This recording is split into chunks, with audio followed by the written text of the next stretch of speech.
And Microsoft, despite people screaming to the heavens that the AI shit that they're doing is ruining Windows. Clearly they're burning bridges. Clearly people are more and more looking to an alternative. Is it really worth the pursuit of trying to win this AI war if you just destroy all user satisfaction? Bill Gates is in full panic mode after a new study exposed a shocking backlash against Windows 11 AI, and the numbers are brutal. What was supposed to be Microsoft's bold AI revolution is now turning into a trust crisis that's shaking the foundation of the world's most dominant operating system. Users are rebelling, rolling back, and walking away. This isn't a coincidence. This is a pattern, and it's accelerating. Microsoft stood up and said it clearly. Windows is now the canvas for AI and agents. Boot up your PC to game with friends. Windows forces an update. 45 minutes later, your Discord is blowing up and you're still staring at this screen, working on updates. It was being repositioned as an AI delivery platform. AI in your workflow. Deep Microsoft 365 Copilot integration. Copilot plus PCs with dedicated hardware acceleration.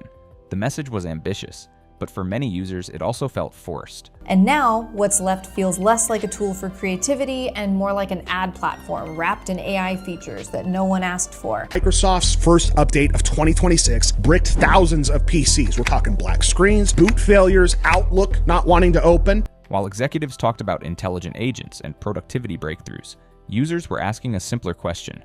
Why does my operating system suddenly feel crowded? Instead of streamlined, it felt layered. Instead of lighter, it felt heavier. Features appeared that no one specifically requested. Prompts showed up. Inside core apps. Integration became saturation, and that gap between vision and daily experience began to widen. January 13th, 2026, just a simple cumulative update for Windows 11 version 25H2 and a 24H2 KB5074109. Includes the latest security fixes and improvements. Then the data dropped, and it wasn't subtle. A Tom's Guide poll asked users what they wanted from Windows 11's AI push. 68% said they wanted a master off switch for all AI features, not adjustments, not better onboarding, off. 31% wanted bloat reduced, and 0% reported actively using the AI features. 0. That's not indifference. That's pushback. Try installing Windows 11 without a Microsoft account. You can't anymore. They killed almost all of the workarounds. October's update cut NVIDIA gaming performance in half. The recall controversy made it worse. A feature designed to take snapshots of user activity for searchable history immediately triggered privacy concerns. Security researchers raised alarms. Users reacted sharply. Microsoft postponed the rollout and made it opt-in. That wasn't smooth innovation. That was retreat. And it reinforced the perception that AI was being rushed ahead of user trust. Why are we actually putting AI in Notepad?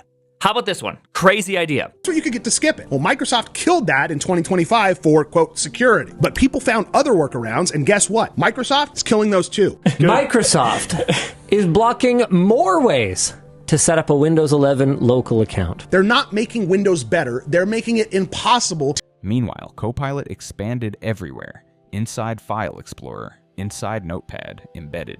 Across Microsoft 365, the strategy seemed clear. Integrate AI deeply enough and adoption will follow.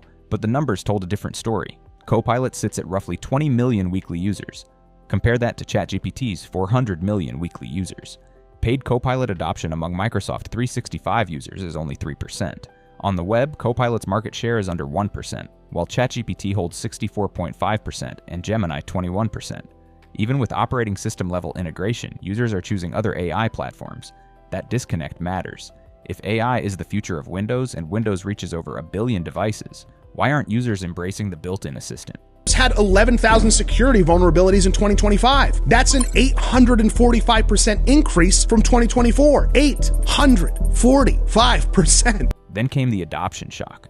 In March 2025, Windows 11 adoption fell to 28%, down from 35% just 4 months earlier. Microsoft had projected 55%. They missed by 27 percentage points. That's not a rounding error. That's momentum reversing. What followed made it more striking. Windows 10 installations began. Increasing even though official support had ended 5 months prior. Users were moving back, choosing unsupported software over the new AI integrated system. That's not slow adoption, that's active rejection. Reddit communities are filled with downgrade discussions, roughly 400 posts per day focused on reverting to Windows 10. YouTube downgrade tutorials gathered millions of views. This wasn't fringe behavior. It was mainstream frustration turning into action. Because there's so many people that are stuck using Windows that I feel like this VX Underground guy. Like can I even make fun of Windows at this point? Like, is it kind of just, am I punching down now at this point? Is that what this is? Am I making fun of the little guy? IT departments felt it too. According to Spiceworks survey data, 34% of IT professionals who deployed Windows 11 were considering downgrading, 1 in 3. Rolling back an operating system across an organization is disruptive and expensive. Companies avoid that unless something is fundamentally wrong. Built around it, and productivity was defined by it.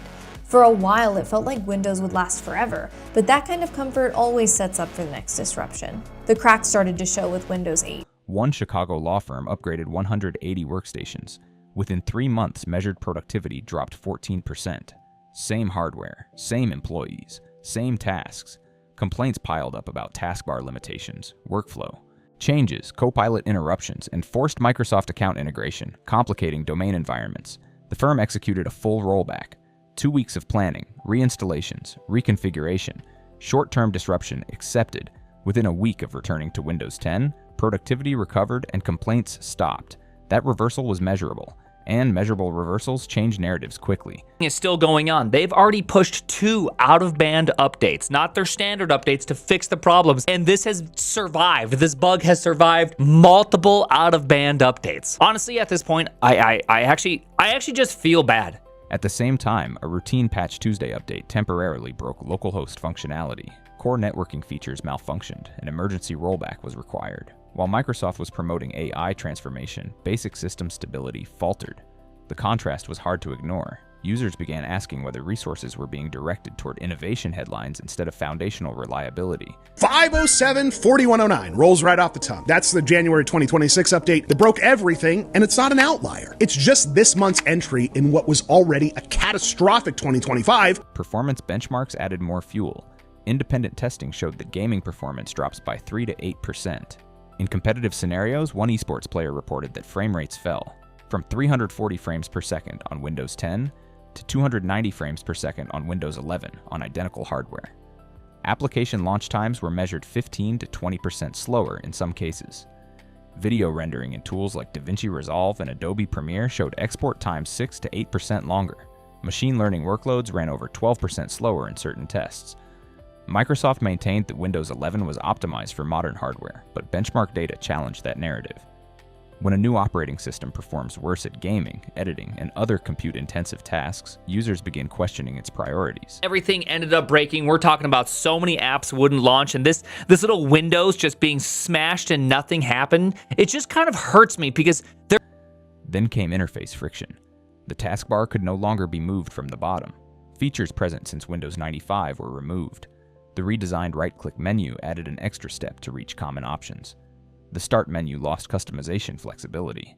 Individually, these changes might seem minor. Collectively, they altered the muscle memory built over decades. Extra clicks multiply across daily workflows. Windows 11 Home literally can't be installed without either registry hacks that they keep patching or creating a Microsoft account and uploading everything to their cloud, which actually, you know what? Speaking of which. Meanwhile, broader market indicators shifted. Linux desktop share reportedly doubled from 3.1% to 6.2% year over year. Mac enterprise sales rose 63%. Chromebook business shipments increased 127%. Enterprises began evaluating large-scale Mac deployments numbering in the tens of thousands. These movements suggested diversification rather than isolated experimentation. None of these factors alone guarantees decline, but together they shape perception. AI expansion, stability hiccups, performance regressions, interface friction, ads, interruptions, adoption slowdown, downgrades, market diversification. The cumulative effect builds a narrative of misalignment between corporate strategy and user priorities. That brings the issue back to trust. Microsoft gave the FBI BitLocker encryption keys. Now, BitLocker is Windows disk encryption. It's supposed to protect your data and make it unreadable without the key, except Microsoft has your keys. By default, when you enable BitLocker, your recovery keys upload to your Microsoft account. Most people don't know that this is happening. Forced hardware requirements pushed many functional PCs into early replacement cycles. Mandatory Microsoft accounts appeared less about convenience and more about ecosystem integration. Telemetry concerns intensified after the recall controversy. Ads and AI integrations overlapped with performance concerns. The combination created a credibility gap. Reports suggested even Bill Gates was drawn into emergency discussions despite not leading day-to-day operations for decades. Symbolically, that signals seriousness. When founders are consulted during turbulence, it reflects strategic concern. That the Microsoft sales team has managed to continue just putting up numbers in enterprise and government, even with all this. Microsoft faces a strategic decision. Messaging has begun shifting towards stability following backlash against the agentic OS framing. Yet Copilot expansion continues. AI remains central to shareholder narratives and to the justification of long-term investment. The question is whether friction can be reduced quickly enough to prevent behavioral patterns from solidifying. If Windows market share were to fall from 73% in 2023 toward 45% over several years, developer incentives would adjust. Optimization priorities would follow active user bases. Enterprise procurement strategies would diversify. Further, platform transitions in technology history show that once a critical mass shifts, reversal becomes difficult.